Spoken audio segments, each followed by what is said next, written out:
Well, it's the next day, 17th of April. Got all the lifters out, the bump stick.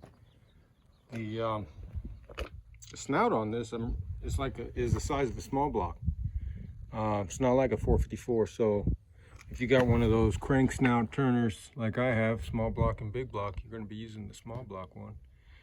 And you're not turning this one yet because I haven't been able to, I'm using the water pump bolts there, and I left them in on the other side, and I'm using them as just some levers to kind of lightly press on that. Not trying to get crazy. Come up with a number on here. Yeah, it looks like Tonawanda 916.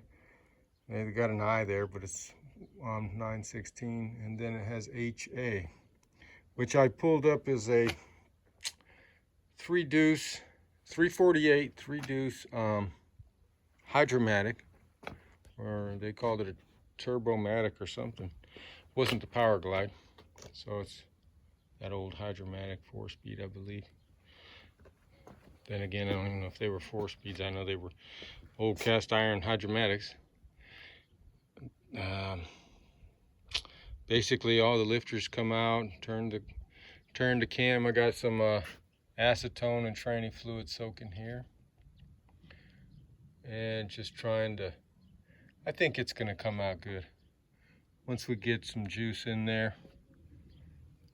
It's I think it was a rebuild because this had a stick shift. It had a flywheel on there, so obviously somebody changed that, and then I think it was rebuilt. They got some bolts. Somebody left some bolts in here and fired it up. But this is standard piston, so I don't see it where it says 30 over or anything on here or anything. So it looks like they're standard. But I'm gonna be going probably at least 60 over. And let's see, here's the bump stick over here.